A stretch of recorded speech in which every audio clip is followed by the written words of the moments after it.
একদিকে bitcoin price নেমে যাচ্ছে, ইউএস এক্সচেঞ্জে মানুষ বিক্রি করছে, ইটিএফ থেকে বেরিয়ে যাচ্ছে বিলিয়ন ডলার। ঠিক এই সময় একজন বিলিয়নিয়ার চুপচাপ কিনে ফেলছে প্রায় 3000 বিটকয়েন। প্রশ্ন হলো, মার্কেট কি আসলে ভেঙে পড়ছে, নাকি আমরা এমন একটা ফেজে আছি যেখানে উইক হ্যান্ডস বেরিয়ে যাচ্ছে আর স্ট্রং কনভিকশন ঢুকছে?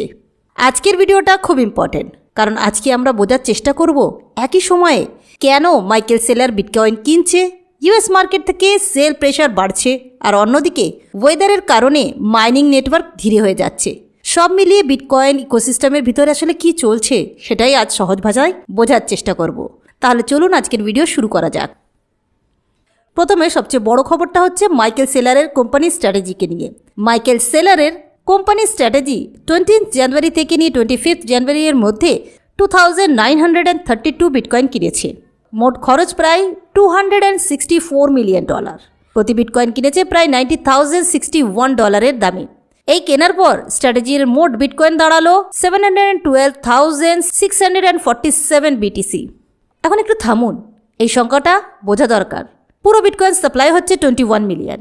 স্ট্র্যাটেজি একাই ধরে রেখেছে প্রায় 3.4%। এই বিটকয়েন কিনতে স্ট্র্যাটেজি নিজের প্রফিট ব্যবহার করেনি, ওরা করেছে শেয়ার সেল, মানে নতুন শেয়ার বিক্রি করে টাকা তুলেছে আর সেই টাকাই ঢেলেছে বিটকয়েনে। এই মুহূর্তে স্ট্র্যাটেজির টোটাল বিটকয়েন ইনভেস্টমেন্ট প্রায় $54.2 বিলিয়ন। অ্যাভারেজ বাইং প্রাইস প্রায় $76,037। এক কথায় বললে এটা শর্ট টার্ম ট্রেড না, এটা একটা মাল্টি ইয়ার বেট। এখন প্রশ্ন আসে, যদি এত বড় প্লেয়ার কিনেই যায় তাহলে বিটকয়েন প্রাইস দুর্বল কেন? এখানেই আসে কয়েনবেস প্রিমিয়ামের কথা। এই মুহূর্তে কয়েনবেস প্রিমিয়াম প্রায় 12 মান্থের মধ্যে সবচেয়ে নিচে, মানে ইউএস বেসড ইনভেস্টার্স অন্য এক্সচেঞ্জের তুলনায় কয়েনবেসে বেশি সেল করছে। হিস্ট্রিক্যালি দেখলে যখন কয়েনবেস প্রিমিয়াম দীর্ঘ সময় নেগেটিভ থাকে তখন বিটকয়েন প্রাইস চাপের মধ্যে পড়ে। আগেও এমন হয়েছে। 2024 আর 2025-এ এই সিগন্যালের পরে বিটকয়েন 18% থেকে নিয়ে 32% পর্যন্ত নেমেছিল। এর সাথে যোগ করুন গত কয়েকদিনে ইউএস স্পট বিটকয়েন ইটিএফ থেকে প্রায় $1.72 বিলিয়ন আউটফ্লো। সব মিলিয়ে বোঝা যায় শর্ট টার্ম সেন্টিমেন্ট উইক। এখন আসল কন্ট্রাস্টটা দেখুন। একদিকে ইউএস রিটেল আর ইনস্টিটিউশন সেল করছে, আর একদিকে মাইকেল সেলার বলে যাচ্ছেন আনস্টপেবল অরেঞ্জ। সেলার নিজেই বলছেন স্ট্র্যাটেজির স্ট্রাকচার এমনভাবে বানানো যাতে বিটকয়েন যদি 90% পর্যন্ত পড়ে যায় আর সেটা 4 থেকে 5 বছর থাকে তবুও কোম্পানি সার্ভাইভ করতে পারবে। হ্যাঁ, শেয়ার হোল্ডাররা কষ্ট পাবে কিন্তু লিকুইডেশন হবে না। এটাই ডিফারেন্স শর্ট টার্ম ফেয়ার আর লং টার্ম কনভিকশনের মধ্যে। কিন্তু এখানে খবর শেষ নয়। মাইনিং স্লো হয়ে গেছে নেটওয়ার্কের ঝুঁকিতে। হয়েছে কি ব্যাপার, ইউএসএ ম্যাসিভ উইন্টার স্টর্ম এসছে।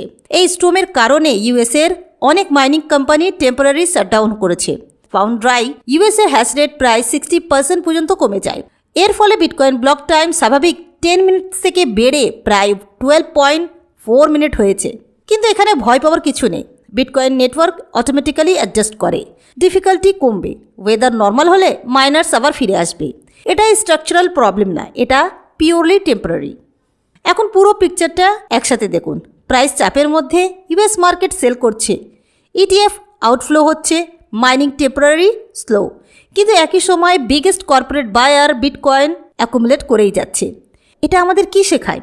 সবসময় প্রাইস দেখে চিন্তা করা, সিদ্ধান্ত নেওয়া ভুল হবে। মার্কেট নয়েজ আর লং টার্ম সিগন্যাল এই দুটো আলাদা করে চিনতে হবে। মাইকেল সেলার যা করছে তা আমাদের কপি করা দরকার নেই, কারণ রিস্ক ক্যাপাসিটি এক না। কিন্তু লেসনটা ক্লিয়ার, কনভিকশন ছাড়া ইনভেস্টমেন্ট করলে মার্কেট আপনাকে বের করে দেবে। ভিডিওটা যদি আপনাকে ক্লিয়ার পিকচার দিতে সাহায্য করে তাহলে লাইক দিন, আর এমন deep but simple crypto analysis পেতে চ্যানেলটাকে সাবস্ক্রাইব করে রাখুন। নিজের ক্যাপিটালের যত্ন নিন, আর মার্কেটে টিকে থাকলে অপরচুনিটি আবার আসবে।